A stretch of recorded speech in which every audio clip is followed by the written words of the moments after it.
My name is Liam, I'm 29, and I've lived in Seattle long enough to know that the sound of rain against glass can either be the most comforting thing in the world or the loneliest, depending on your state of mind. On most mornings, as I sat at my kitchen table with a cup of coffee that had gone cold while I stared out at the Puget Sound, it was definitely the latter. The apartment I rented was on the 15th floor of a building in Belltown, all exposed brick and industrial fixtures that the landlord had marketed as urban loft living, but which felt more like expensive emptiness. The view was spectacular. On clear days, I could see the Olympic Mountains rising like ancient guardians across the water, but clear days were rare enough that I'd started to think of them as minor miracles rather than meteorological possibilities. I worked as a software developer for a company downtown that made apps for people who wanted to track their fitness goals, their sleep patterns, their daily water intake. Basically every quantifiable aspect of human existence except the things that actually mattered. The irony wasn't lost on me that I spent my days building tools to help people optimize their lives, while my own life felt stuck in a loop of work, gym, takeout dinner, and streaming services until I fell asleep on the couch. It was a Wednesday in late October when my routine got disrupted by something as mundane as a malfunctioning keycard reader. I was running late for a meeting because I'd spent 15 minutes trying to get out of my building's parking garage, the card reader beeping angrily every time I swiped my access card, the red light flashing like a tiny electronic middle finger. By the time the building manager showed up with a MasterCard to let me out, I was already 20 minutes behind schedule and stressed in that particular way that comes from having your carefully orchestrated morning fall apart over something completely beyond your control. The meeting was one of those quarterly check-ins where we pretended to be excited about user engagement metrics and conversion rates, the kind of corporate theater that made me remember why I'd chosen to work with computers instead of people in the first place. My manager, Brad, was the sort of person who used phrases like circle back and synergize our efforts with complete sincerity, and listening to him talk about our Q4 roadmap made me want to walk out of the conference room and keep walking until I reached the ocean. By the time the meeting ended, it was nearly 3 o'clock, and I'd had nothing but coffee for lunch. The corporate cafeteria served the kind of salads that looked healthy in theory, but tasted like disappointment. So I decided to walk to Pike Place Market, partly for the food options and partly because I needed to be somewhere that felt real, where people were selling actual things to other people, actual people, instead of optimizing user experiences and maximizing stakeholder value. Seattle in October was a study in gray.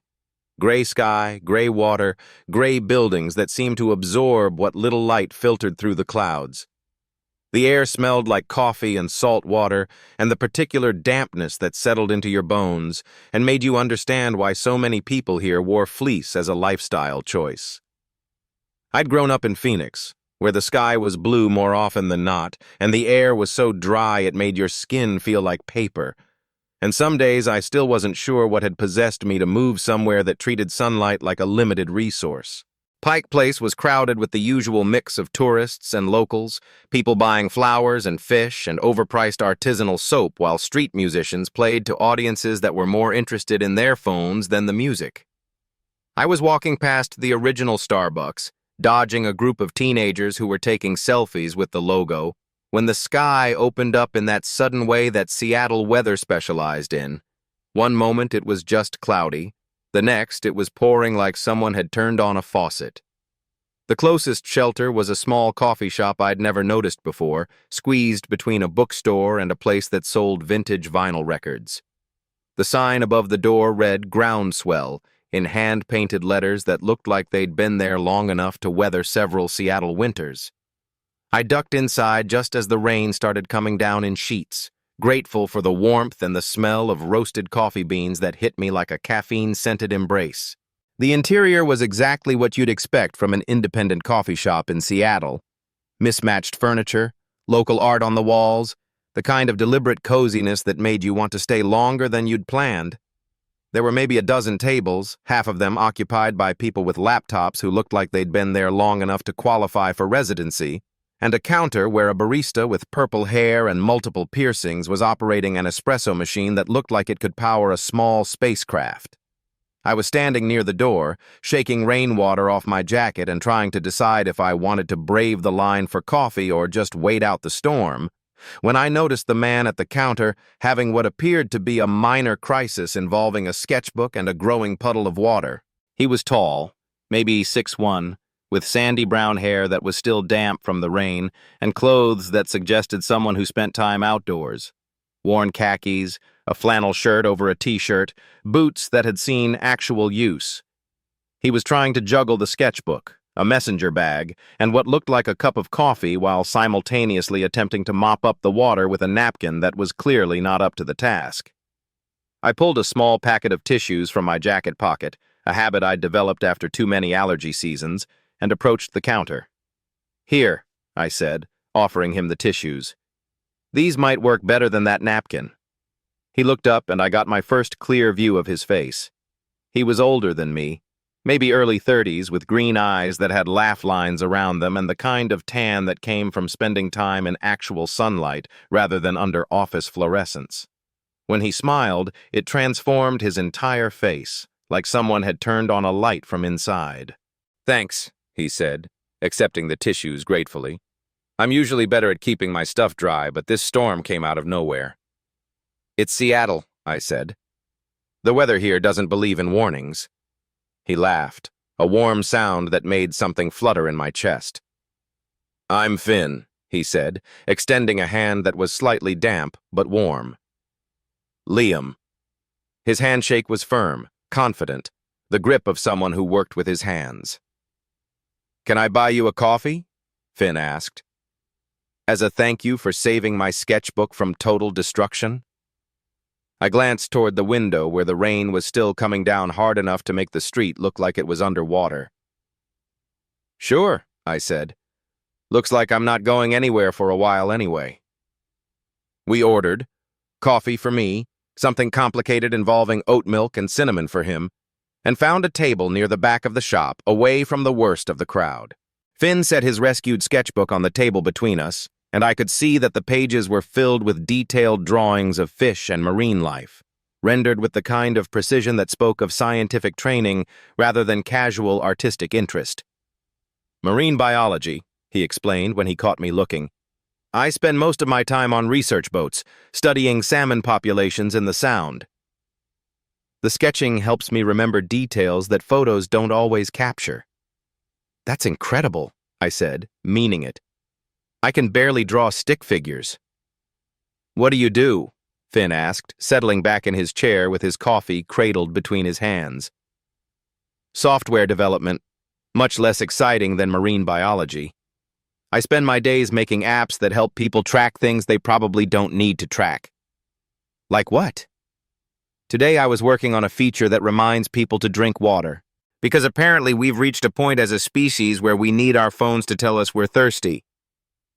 Finn laughed again, and I found myself wanting to keep saying things that would make him laugh just to hear that sound again. "Well, someone has to keep us hydrated. That's probably more important than whatever I'm doing with fish data." "I doubt that. Fish are important. The ocean is important. What I do is just digital noise, mostly." There was something about the way Finn was looking at me, like he was actually listening instead of just waiting for his turn to talk, that made me want to be more honest than I usually was with people I'd just met. Maybe it was the rain drumming against the windows, creating a cocoon of intimacy in the crowded coffee shop, or maybe it was just that I'd been talking to computers for so long that having a real conversation with a real person felt like a revelation. "Do you like it?" Finn asked. "The work, I mean." The question caught me off guard. "I'm good at it," I said, which wasn't really an answer. "That's not what I asked." I considered this, turning my coffee cup in my hands. "No, I guess I don't like it. I mean, it's fine. It pays well, it's stable, but it doesn't, I don't know. It doesn't feel like it matters." What would matter?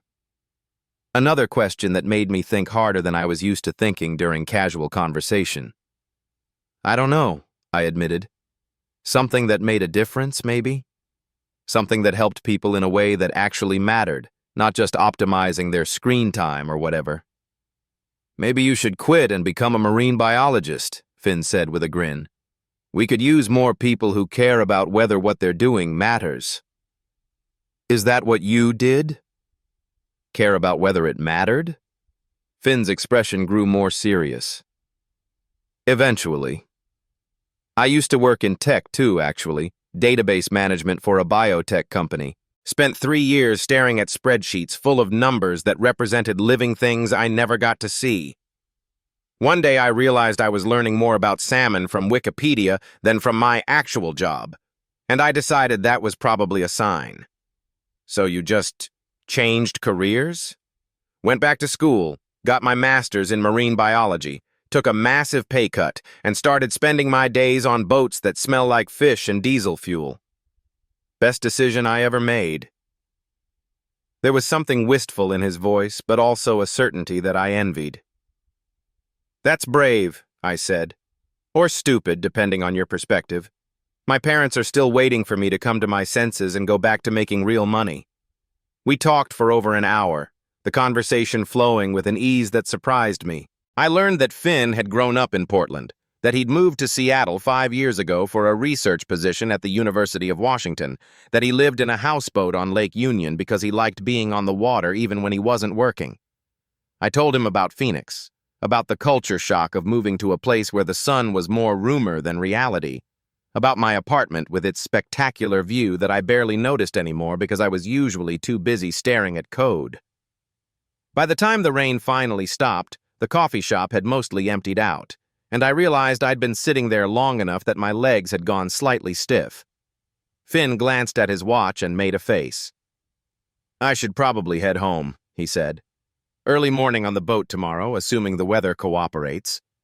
Right, I said, trying not to let my disappointment show. Thanks for the coffee. And the conversation. Thank you for the tissues. And the conversation. Finn gathered up his sketchbook and bag, then hesitated. Would you maybe want to do this again sometime? The coffee, I mean. I don't meet many people who are willing to admit they're not passionate about their jobs. I'd like that, I said, probably too quickly. We exchanged numbers, and Finn promised to text me once he figured out his schedule for the week. I watched him walk out into the post-rain afternoon, noting the confident way he moved, the way he paused to hold the door for an elderly woman coming in, the way he turned back to wave at me through the window before disappearing into the crowd. I sat there for another few minutes, ostensibly finishing my coffee but really just processing what had happened. It had been months since I'd had a conversation that long with someone who wasn't a coworker or the guy at the corner store where I bought my groceries. Months since I'd felt genuinely interested in another person's life, or like someone might be genuinely interested in mine. The walk back to my office took me through the market again, past the fish throwers and flower vendors and tourists who were emerging from shops and doorways now that the rain had stopped. The city looked different somehow, cleaner and brighter, like the storm had washed away a layer of urban grime I hadn't realized was there. Or maybe it was just that I was seeing it differently, through eyes that felt more awake than they had in a long time. Finn texted me that evening while I was eating leftover Thai food and half watching a Netflix series I'd already seen twice. Coffee shop rescue mission successful, the message read. Sketchbook survived with minimal water damage. Thanks again for the tissues and the company. I stared at the message for longer than was probably necessary, trying to craft a response that sounded casual but not uninterested, friendly but not overeager. Finally, I settled on, glad the sketchbook made it. Let me know when you want to risk another Seattle downpour. His response came back almost immediately. How about Saturday afternoon? There's supposed to be a break in the rain, and I know a place with better backup napkins. We arranged to meet at a different coffee shop in Capitol Hill, one Finn recommended that apparently had both excellent coffee and a covered patio for rain emergencies. I spent the rest of the week looking forward to Saturday with an intensity that surprised me. checking the weather forecast obsessively and trying on different combinations of clothes that might strike the right balance between casual and making an effort. Saturday arrived gray and drizzly, which in Seattle terms counted as partly sunny. The coffee shop, Victrola on Pine Street, was busy but not crowded, filled with the usual mix of laptop users and people who looked like they'd just rolled out of bed, which in Capitol Hill was either a carefully cultivated aesthetic choice or complete accident, depending on the person. Finn was already there when I arrived, sitting at a corner table with 2 cups in front of him. He'd beaten me to ordering, which saved me from the mild social anxiety of trying to figure out who was paying for what. He was wearing jeans and a gray sweater that looked soft enough to touch, and his hair was a little messy in a way that suggested he'd walked rather than driven. "I got you a regular coffee," he said as I sat down. "Figured you seemed like a keep-it-simple kind of person." "Good guess," I said, wrapping my hands around the warm cup. "Though I have to ask, what gave it away?" "The fact that you ordered a regular coffee last time instead of something with 17 ingredients and a name that sounds like a yoga pose." I laughed, feeling some of the nervous energy I'd been carrying all week settle into something more comfortable. "Fair point. I've never understood the appeal of drinks that require a manual to order." "It's performance," Finn said. "People want their coffee order to be a statement about who they are or who they want other people to think they are." "And what does my regular coffee say about me?" "That you're confident enough not to need your beverage choice to be interesting." It was a compliment, I thought, though delivered with enough of a smile that it didn't feel like he was taking himself too seriously. "What does your oat milk cinnamon whatever say about you?" "That I have lactose intolerance and a weakness for things that taste like cookies." We fell into conversation as easily as we had the previous week, but this time there was less of the getting-to-know-you awkwardness and more of the comfortable back and forth that comes when you've already established that you enjoy each other's company. Finn told me about his week on the research boat, about the salmon counts they were doing and the way the fish moved through the water like silver shadows, too fast for the eye to really track, but somehow captured perfectly in his sketches. I told him about my week at the office, about Brad's latest enthusiasm for agile methodology and the way my coworkers communicated primarily through Slack messages that could have been emails, that could have been brief conversations, that could have been left unsaid entirely. "Do you ever think about leaving?" Finn asked, the same question I'd been asking myself with increasing frequency. "All the time," I admitted. "But leaving for what?" "I don't have a marine biology degree to fall back on." "You don't need a degree to leave something that's making you miserable. You just need to be more afraid of staying than of going." There was something in the way he said it that made me think he was speaking from experience. But before I could ask, he changed the subject, asking about the book I was carrying. A paperback copy of something by Ursula K. Le Guin that I'd been trying to read for months, but kept getting distracted from. "Science fiction?" Finn asked, looking genuinely interested rather than politely dismissive, which was the reaction I usually got when people noticed my reading choices. "Fantasy, technically, though Le Guin doesn't really fit into easy categories. She writes about how societies work, how people relate to each other and to the places they live. It's more anthropology than space opera." "That sounds fascinating. I mostly read nonfiction, research papers, books about ocean ecology, that kind of thing. Sometimes I feel like I'm missing out on stories that aren't true." "Stories that aren't true can tell you things about reality that nonfiction can't," I said. "They let you see familiar things from angles you'd never considered." "Like what?" I thought about this, trying to articulate something I'd felt but never really examined.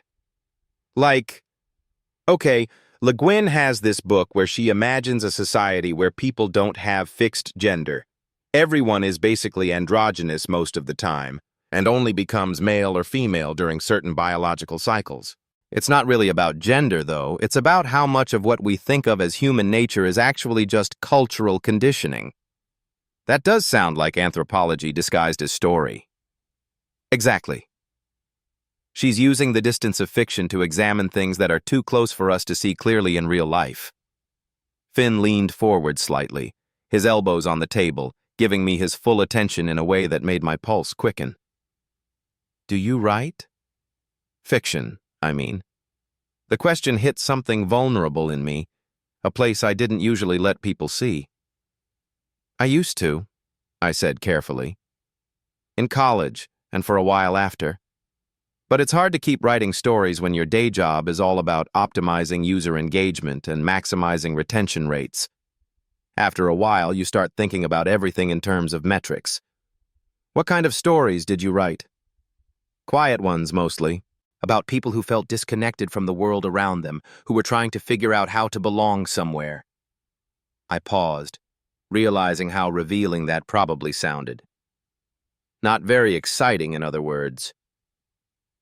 The best stories are about people trying to figure out how to belong, Finn said gently.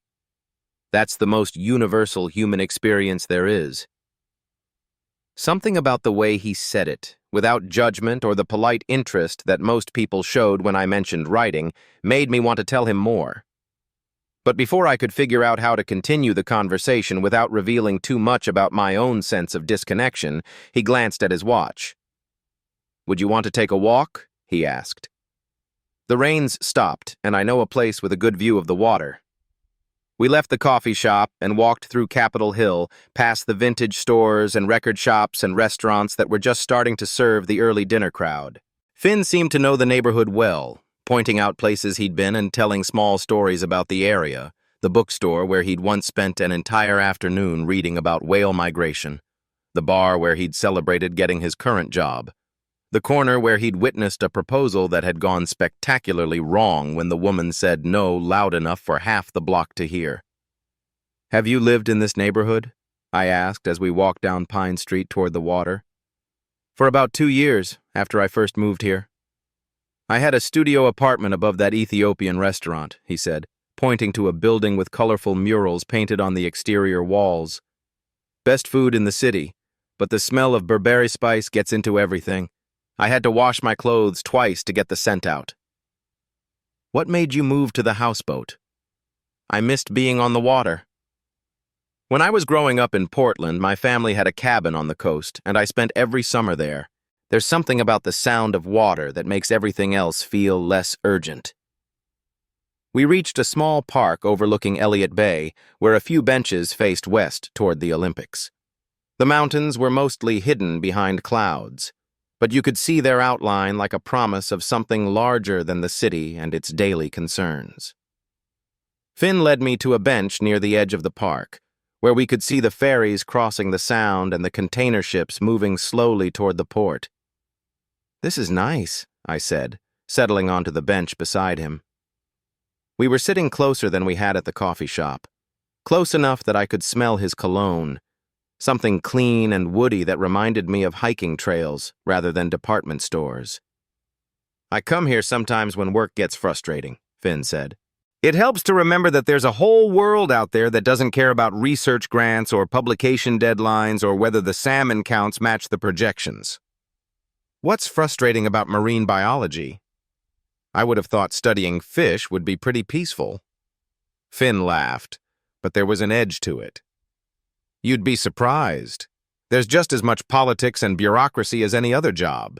Maybe more, because the funding is always uncertain and everyone's competing for the same grants. Plus, the work itself can be depressing, honestly. You spend your time documenting the decline of ecosystems that have existed for thousands of years, watching species disappear, trying to measure the rate of destruction so you can write papers that most people won't read about problems most people don't want to think about. There was pain in his voice, and I found myself wanting to comfort him in some way, though I wasn't sure how. But it matters, I said. What you're doing matters, even if it's difficult. Does it, though? Sometimes I feel like I'm just documenting the apocalypse with scientific rigor, like future civilizations will read our research papers and wonder why we were so careful to measure everything we were destroying. Maybe that's exactly why it matters. Someone has to bear witness. Someone has to care enough to pay attention, even when it's painful. Finn turned to look at me, and there was something in his expression that made my breath catch. Is that what your stories were about? Bearing witness? The question was so perceptive that it made me uncomfortable. Maybe. I never thought about it that way, but maybe. You should start writing again. I don't know what I'd write about. Write about this, Finn said, gesturing toward the water, the city, the space between us on the bench. Write about people trying to figure out how to connect with each other in a world that seems designed to keep us isolated. We sat in comfortable silence for a while, watching the ferries move back and forth across the gray water. The late afternoon light was soft and diffused, giving everything a dreamlike quality that made the conversation we'd been having feel both intimate and slightly unreal.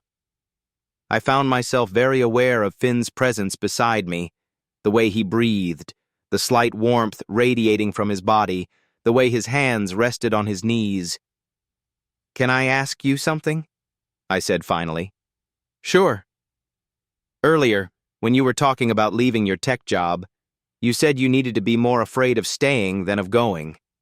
Were you afraid?" Finn was quiet for a moment, and I wondered if I'd pushed too far, asked something too personal. But then he said, "Terrified."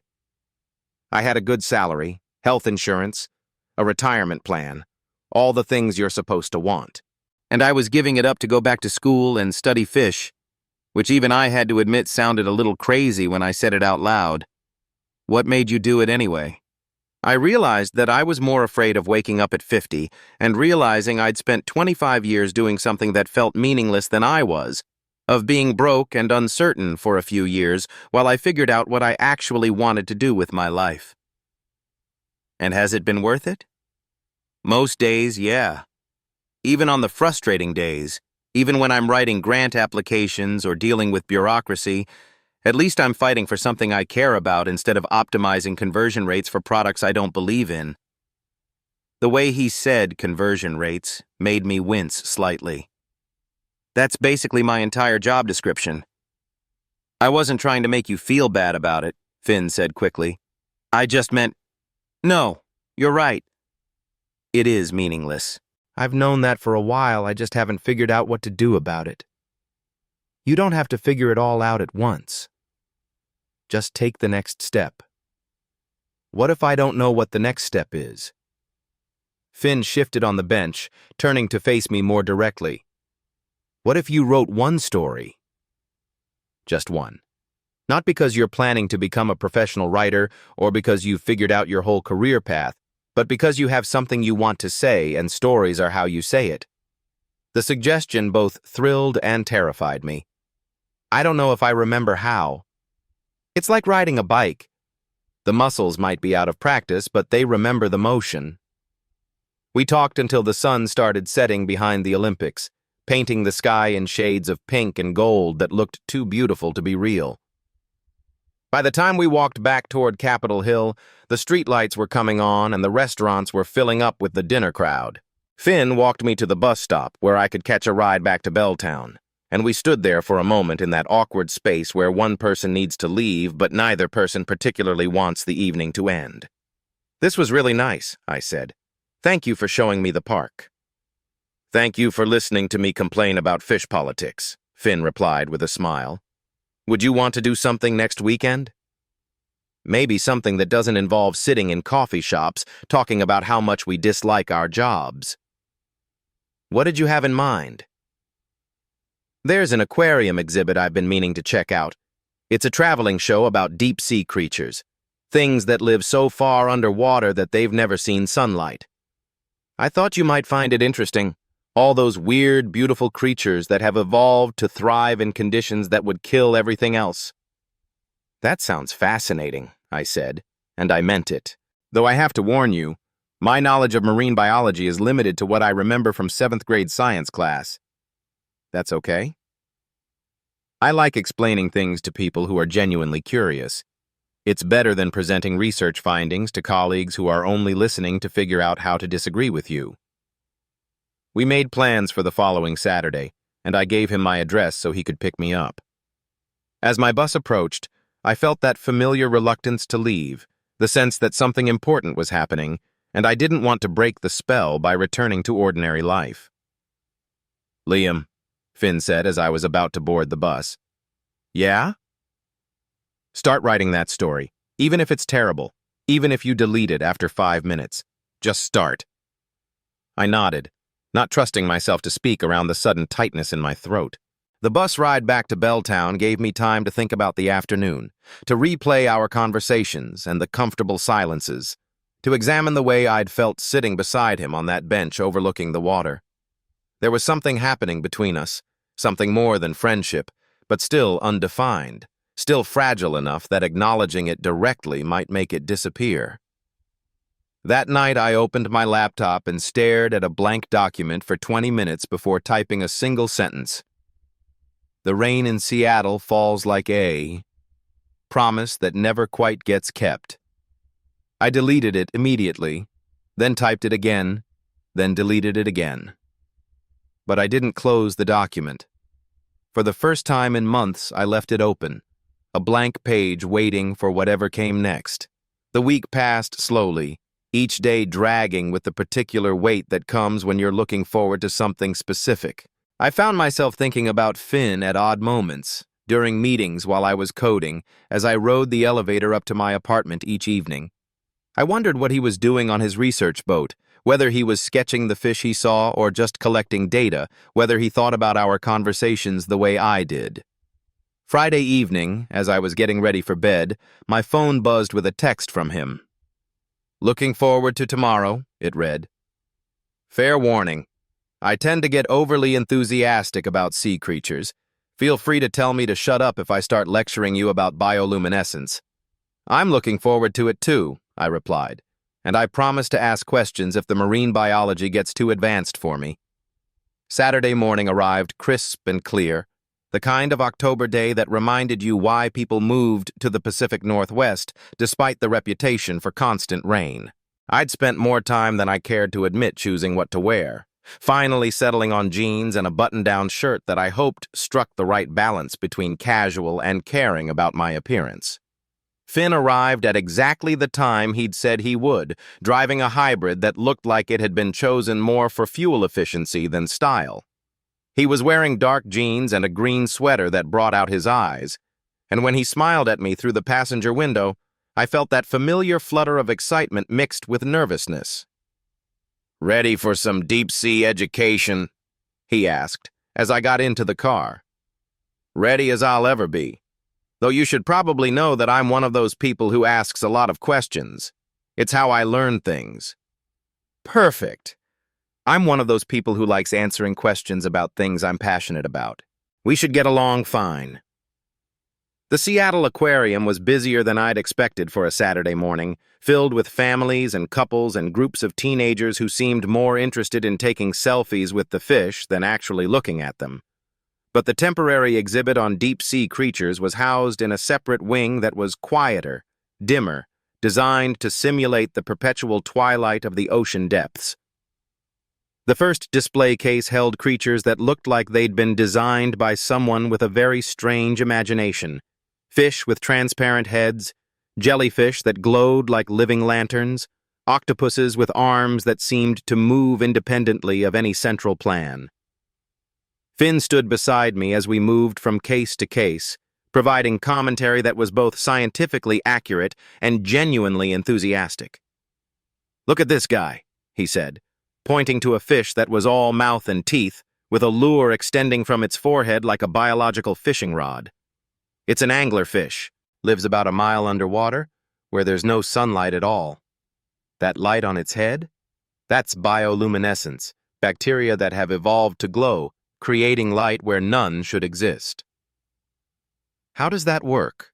I asked, genuinely curious. "Chemical reaction. The bacteria produce a compound called luciferin, which reacts with oxygen to create light with almost no heat. It's incredibly efficient, much more so than any light bulb humans have ever invented." As he explained the science, I found myself watching his face as much as the fish. There was something beautiful about the way he lit up when he talked about things he cared about, the way his hands moved as he described complex biological processes, the way he seemed to forget about everything else in the world except the wonder of what we were looking at. "You really love this," I said as we moved to the next display. I do. I know it probably seems weird, getting excited about fish that most people will never see, but there's something amazing about the fact that life found a way to thrive in the most hostile environment on Earth. No light, crushing pressure, near freezing temperatures, and yet these creatures have evolved to be perfectly adapted to conditions that would kill us instantly. It's not weird, I said. It's inspiring. The way you talk about it makes me want to understand it better. We spent 2 hours in the exhibit, Finn patiently answering my questions about bioluminescence and pressure adaptation and the food chains that existed in the deep ocean. By the time we emerged back into the main aquarium, I felt like I'd been given a crash course in a world I'd never imagined, full of creatures that seemed too strange to be real but too beautiful to be fiction. Thank you, I said as we walked through the tropical fish section. That was incredible. I had no idea there was so much life in the deep ocean. Most people don't. We know more about the surface of Mars than we do about the deep sea. There are probably thousands of species down there that we've never discovered. Entire ecosystems that exist in complete isolation from everything we think of as normal life. And that's what you study? Those ecosystems? Not quite. I focus on salmon, which are much closer to the surface and much less mysterious, but the principles are the same, understanding how life adapts to specific environments, how ecosystems function, how human activity affects the balance. We left the aquarium and walked along the waterfront, past the piers where tourists boarded boats for harbor tours and street performers played for tips. The afternoon was warm enough that we could sit outside, and Finn suggested a cafe with tables overlooking Elliott Bay. Can I ask you something? I said once we'd settled at a table with coffee and pastries that were probably overpriced but tasted worth it. Of course. Earlier, when you were talking about leaving your tech job, you mentioned being afraid of staying versus afraid of going. Have you ever been in a situation where you were afraid of both? Finn was quiet for a moment, stirring sugar into his coffee with more attention than the task required. You mean, like being afraid to stay in something that isn't working, but also afraid to leave it? Yeah. Like being stuck between two kinds of fear. All the time, Finn said softly. That's basically the story of my last relationship. It was the first time he'd mentioned having been in a relationship, and I felt a complicated mix of curiosity and something that might have been jealousy. What happened? His name was Marcus. We were together for 3 years, lived together for 2 of them. He was... You don't have to go yet, if you don't want to. The words hung between us like morning mist over Elliott Bay, soft and ephemeral but somehow changing the entire landscape of the moment. I stood there in the doorway of Finn's Capitol Hill apartment, my hand frozen on the doorknob, raindrops from my jacket pattering onto his hardwood floor. Through the window behind him, I could see the city lights blurred by the steady drizzle that had been Seattle's constant companion for the past 3 days.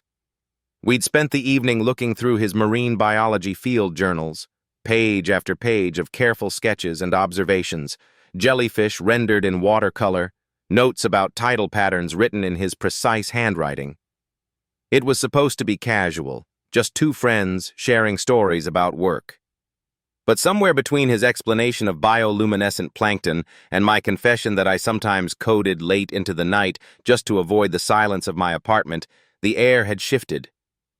Grown thicker, more charged. Now Finn was looking at me with those sea-green eyes, and I could see something vulnerable there, something that made my chest tight with recognition. He was leaning against the doorframe, still holding one of his sketchbooks, and there was paint under his fingernails, cerulean blue, the same shade he'd been using to capture the color of deep water.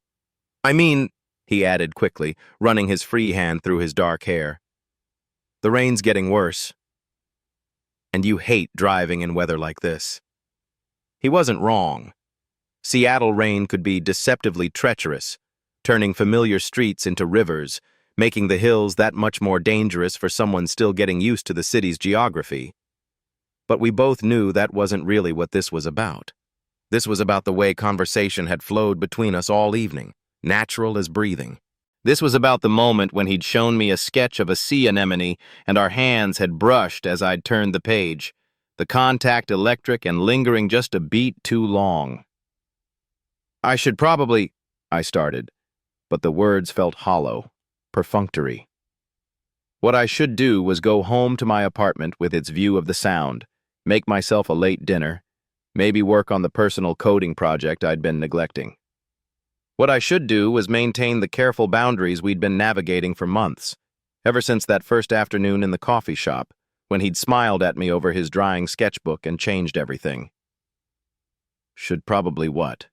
Finn asked gently, and there was something in his voice that made me really look at him. His dark hair was mussed from the way he'd been running his hands through it while talking, a nervous habit I'd come to recognize.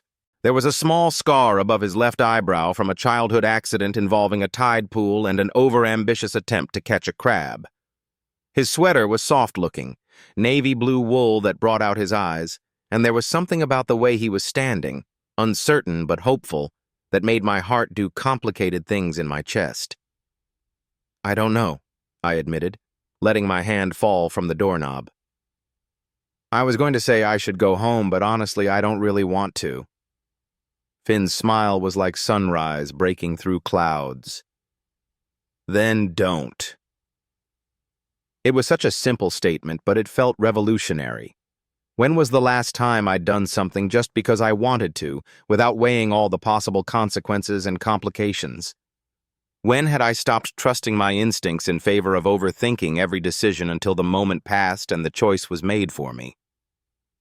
Okay, I said, the word coming out softer than I'd intended. Maybe just for a little while longer. Finn stepped back from the doorway, making room for me to return to his living space, and I caught a whiff of his scent as I passed, something clean and slightly salt-tinged, like ocean air and the particular brand of soap he used.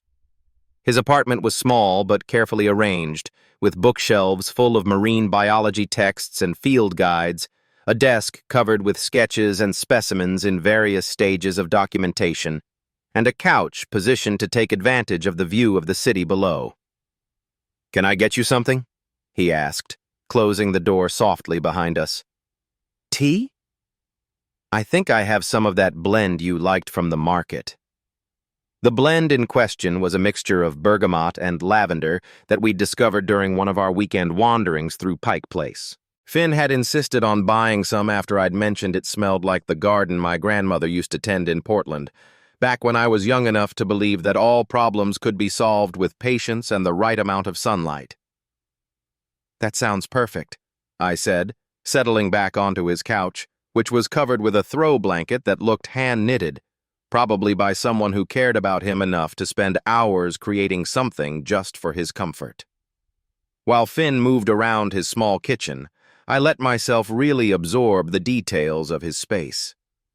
There were photographs pinned to a corkboard near his desk, images of research boats and underwater scenes, colleagues in diving gear grinning at the camera, sunset shots taken from what looked like the deck of a ferry. But there were also more personal touches. A postcard from somewhere tropical, a small succulent in a pot shaped like a whale, a stack of novels on the coffee table with bookmarks at various stages of completion. "Finn?" I called softly. "Yeah?" His voice came from the kitchen, along with the sound of water boiling and cups being arranged. "Thank you for this. For—" I trailed off, not sure how to articulate what I was trying to say. "For what?" "For making it okay to stay." There was a pause, and then Finn appeared in the doorway between the kitchen and living room, leaning against the frame with a gentle expression. "Liam, you never need permission to stay. Not here. Not with me." The words hit me harder than they should have, probably because they addressed something I hadn't even realized I'd been carrying around. The sense that I was always imposing, always taking up space in other people's lives without offering enough in return. My ex, Marcus, had been particularly good at making me feel like my presence was a favor he was granting rather than something he genuinely wanted. It had taken months after our breakup to recognize how that kind of subtle manipulation had shaped the way I moved through the world, always apologizing for existing, always ready to make myself smaller to accommodate someone else's comfort. I'm not used to that, I admitted. To someone actually wanting me around without conditions or expectations. Finn's expression shifted, becoming more serious. He abandoned his post in the doorway and came to sit beside me on the couch, close enough that I could see the flecks of gold in his green eyes. Marcus really did a number on you, didn't he? It wasn't the first time Finn had mentioned my ex, but it was the first time he'd done it with such directness. Usually we danced around the subject of our past relationships, acknowledging their existence without delving too deeply into the damage they'd left behind. Yeah, I said quietly. He had this way of making everything feel conditional, like his affection was something I had to earn on a daily basis, and if I didn't perform well enough, if I wasn't attentive enough or interesting enough or whatever enough, then I'd lose access to it. Finn was quiet for a moment, and I could see him processing what I'd said, connecting it to things I'd mentioned before, my tendency to over-apologize, the way I sometimes seemed surprised when plans we'd made actually happened, my habit of checking and double-checking that he actually wanted to spend time together. That sounds exhausting, he said finally. It was. I didn't realize how exhausting until it was over and I could finally breathe again. I looked at him, taking in the way the lamplight caught in his hair, the genuine concern in his expression. What about you? With David? Finn's jaw tightened almost imperceptibly, the way it always did when his ex came up in conversation. David had been a different kind of toxic, not neglectful like Marcus, but controlling in ways that were harder to name and identify until you were deep enough in the relationship that extraction felt impossible. David was... Finn paused, searching for words. He was intense. Everything had to be his way, his timeline, his vision of how our life should look. If I wanted to go out with friends, he'd find reasons why it was a bad idea. If I got excited about a research opportunity that would take me away from the city for a few weeks, he'd remind me how much he'd miss me, how hard it would be for him, until I felt guilty for even considering it. That's awful. The worst part was that he framed it all as love. Like his need to control every aspect of my life was proof of how much he cared, how much he couldn't bear to be without me. And I believed it, for way too long. I thought about that, how easy it was to mistake possessiveness for passion, control for care. Both Marcus and David had been masters of that particular manipulation, convincing us that their behavior was evidence of deep feeling rather than deep dysfunction. How did you finally leave? Finn was quiet for a long moment, staring out the window at the rain-slicked streets below. He wanted me to turn down a research fellowship in Alaska. 6 months studying migration patterns of humpback whales, it was everything I'd been working toward, the kind of opportunity that might come once in a lifetime. But David said if I really loved him, I wouldn't even consider leaving him for that long. Jesus. I almost did it, almost turned it down. I was so trained to put his feelings first that I actually started drafting the email declining the fellowship. Finn shook his head as if he still couldn't believe how close he'd come to giving up his dreams. But then I looked at myself in the mirror one morning and realized I didn't recognize the person staring back at me.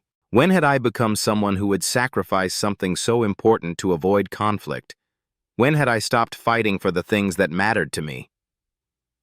So you took the fellowship. I took the fellowship. And I broke up with David 2 days before I left for Juneau. Finn's smile was rueful, but genuine. It was terrifying and liberating and the best decision I'd made in years. I'm glad you did it. Took the fellowship, I mean, but also broke up with him. Me too, even though it was lonely for a while, even though I spent months second-guessing myself, wondering if I'd made a mistake. I understood that feeling intimately, the way freedom could feel like falling, even when you knew staying would have been worse. The way you could miss something that was bad for you simply because it was familiar. because the known quantity of unhappiness felt safer than the uncertainty of being alone. The kettle whistled from the kitchen, breaking the moment. Finn started to get up, but I touched his arm gently. "Let me," I said.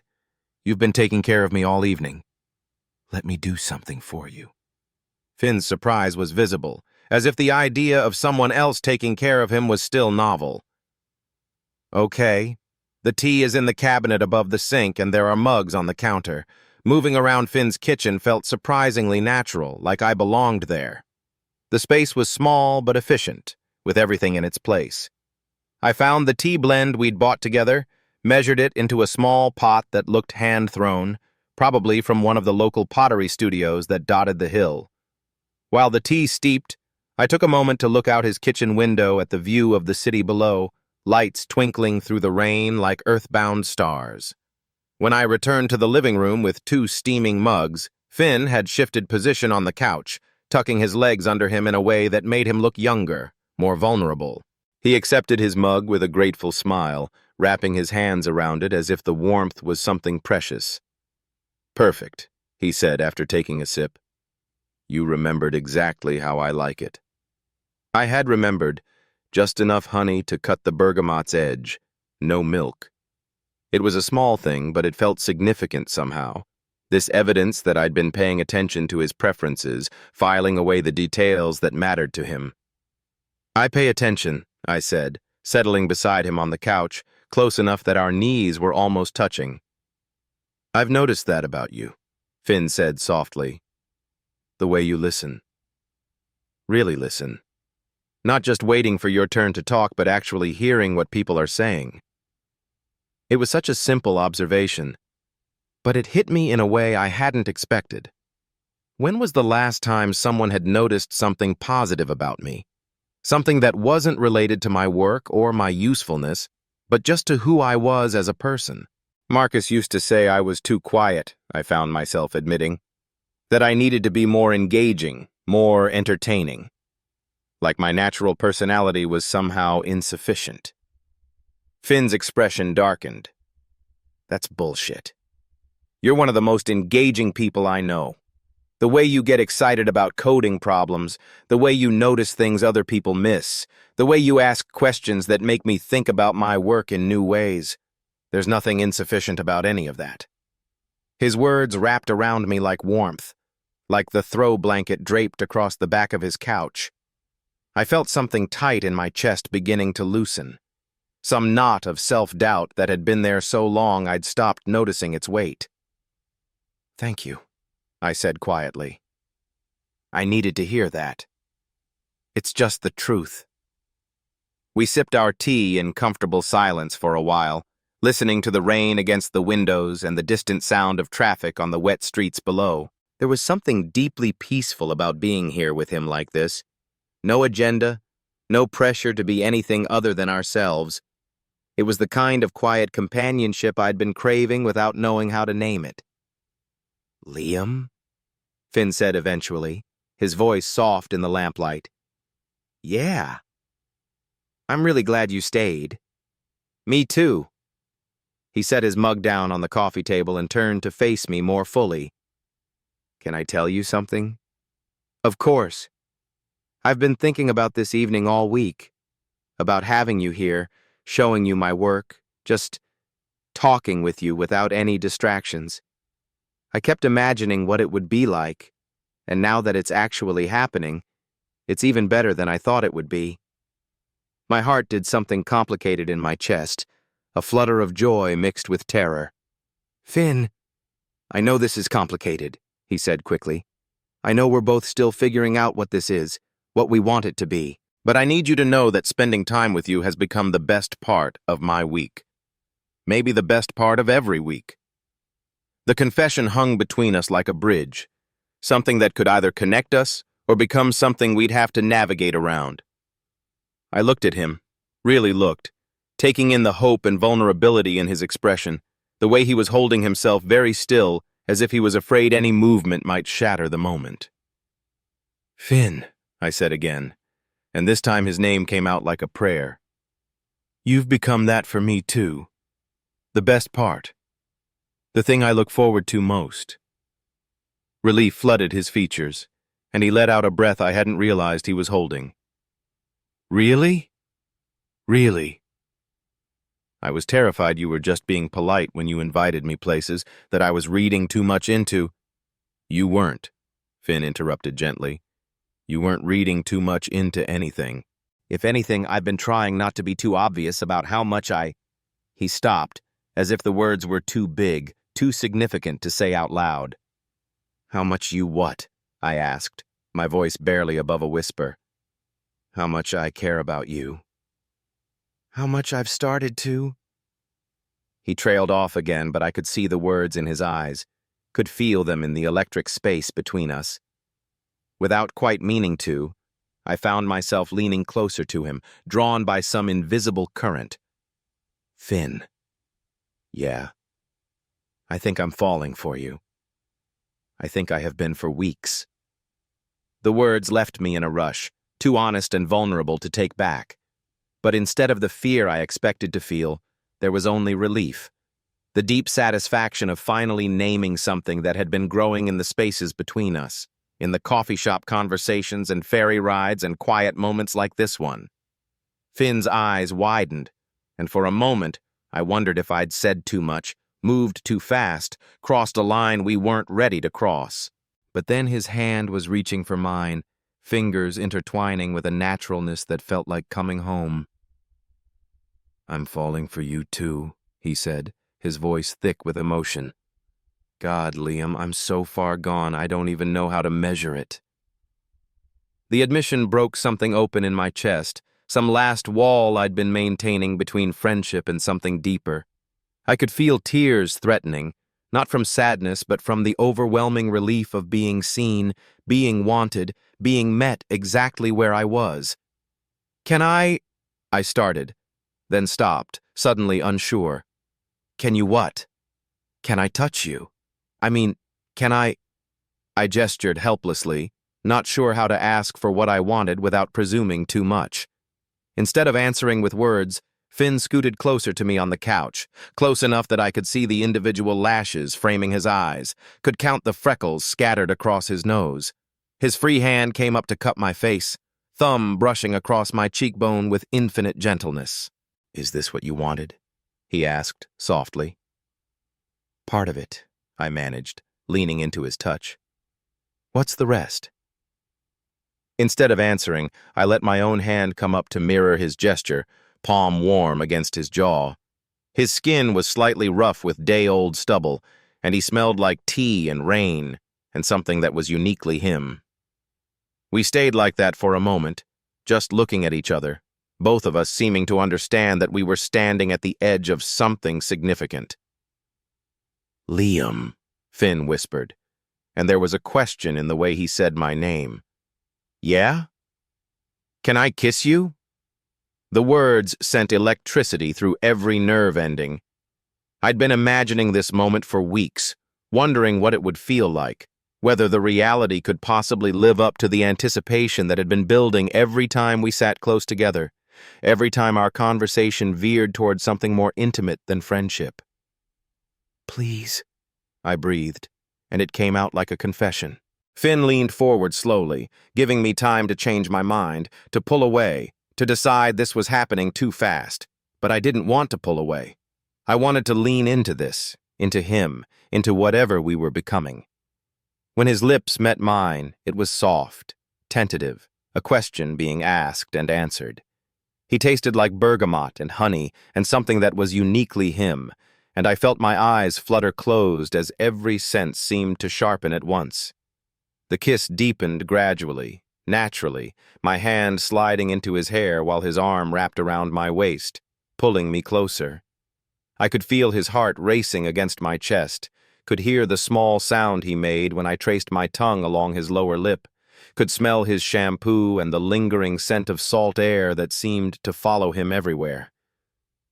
When we finally broke apart, we were both breathing hard, our foreheads resting together while we tried to process what had just happened. Wow, Finn breathed, his eyes still closed. Yeah, I agreed, because I couldn't think of anything more eloquent to say. My entire world had just shifted on its axis, and I was still trying to find my equilibrium. That was... Finn opened his eyes, and I could see wonder there, and something that looked like gratitude. That was everything I hoped it would be. And more, I added, which made him smile, the kind of smile that transformed his entire face. We stayed like that for a while, just holding each other and marveling at the fact that we'd finally crossed this line we'd been approaching for months. Everything felt different now. The air between us, the weight of our joined hands, the way the lamplight seemed to make everything golden and soft. "What happens now?" I asked eventually, voicing the question that had been growing in the back of my mind. "I don't know," Finn admitted, his thumb tracing patterns on the back of my hand. "But I'd like to find out. With you." Even though we're both still figuring out how to do this, how to be with someone again? "Especially because of that," Finn said firmly. "We both know what we don't want. We've both learned the hard way what unhealthy looks like. Maybe that gives us a better chance of building something real." I thought about that, about how our shared experience of difficult relationships might actually be a strength rather than a liability. We both knew the warning signs, both understood the importance of maintaining our own identities within a partnership. Maybe that knowledge, hard-won as it was, could help us create something better. "I'd like that," I said, surprised by how certain I sounded. "I'd like to try, with you." Finn's response was to kiss me again, longer this time, with more confidence. I felt myself melting into him, into the warmth of his apartment and the steady sound of rain against the windows and the incredible rightness of being here with him like this. When we broke apart this time, Finn settled back against the arm of the couch and pulled me with him, so I was half lying against his chest, my head tucked under his chin. It was the most natural thing in the world to curl into him, to let my hand rest flat against his chest, where I could feel his heartbeat gradually slowing. "This is nice," I murmured against his collarbone. "Yeah, it is." His fingers were playing with my hair, a gentle, absent-minded gesture that made me feel like I could stay here forever. "You know, I've been thinking about this for weeks. What it would be like to hold you like this." "Really?" "Really. Every time we said goodbye, every time I watched you walk away, I wondered what it would be like if you didn't have to leave." I tilted my head to look at him, taking in the soft expression on his face, the way the lamplight caught in his dark hair. "What if I didn't have to leave tonight?" The question hung between us, loaded with possibility and implication. Finn's hand stilled in my hair, and I could see him processing what I was asking, what it might mean. "Are you asking to stay?" he said quietly. "I think I am. If that's okay. If you want me to." "Liam," Finn said, and there was something almost reverent in the way he said my name. "Of course I want you to stay.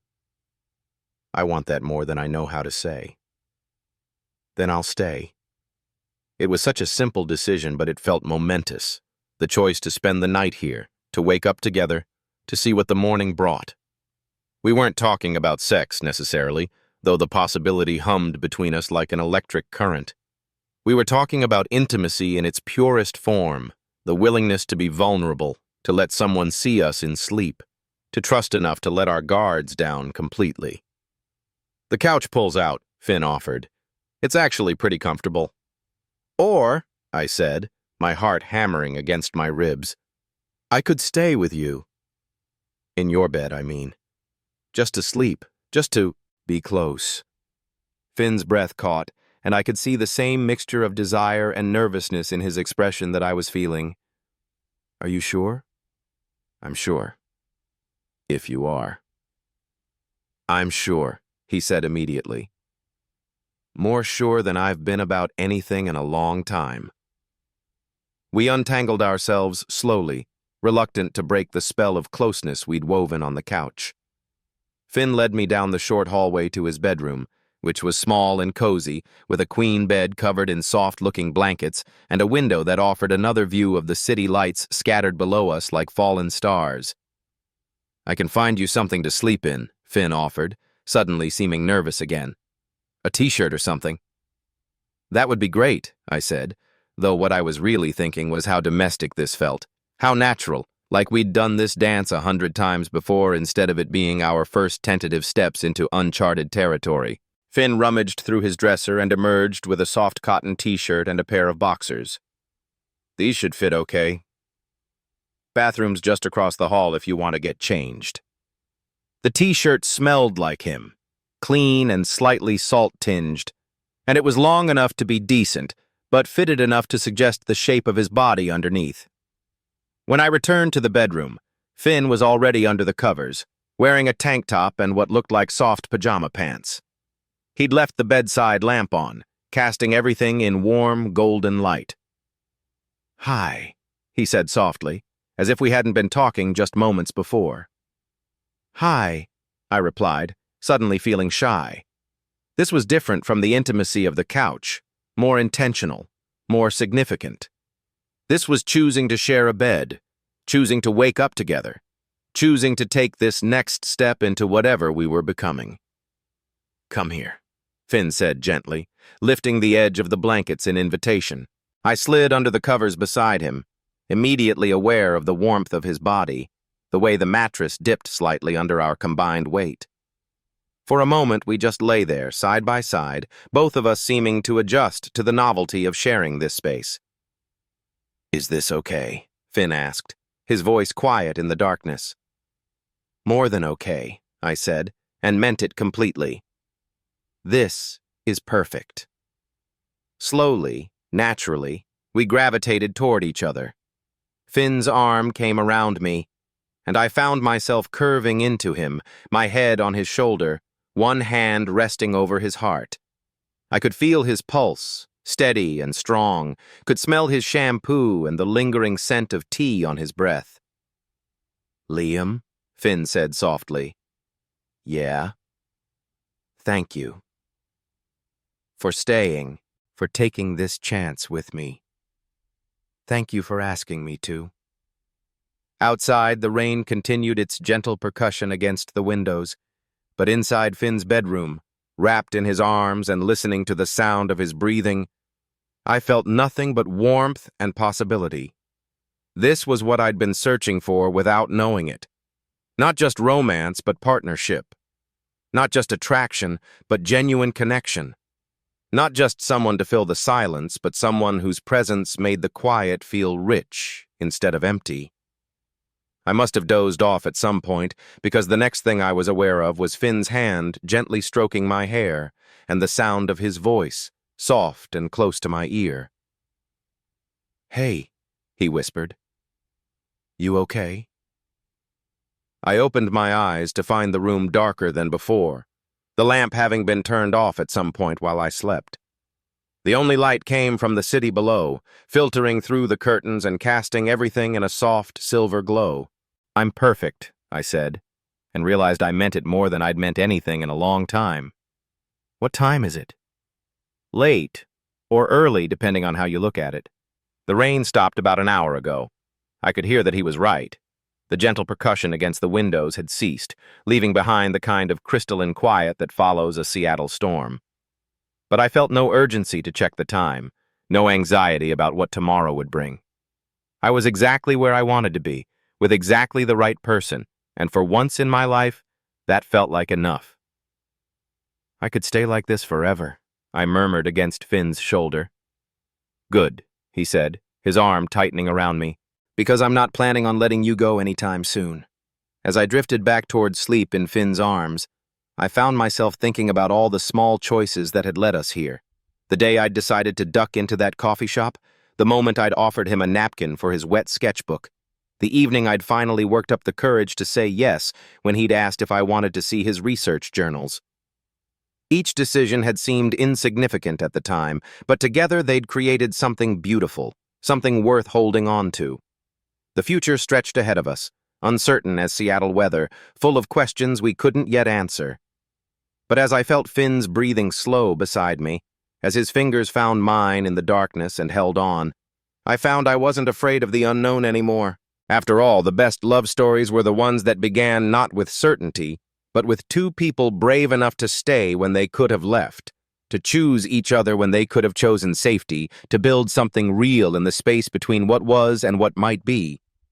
And this, whatever it was becoming, felt like the beginning of exactly that kind of story.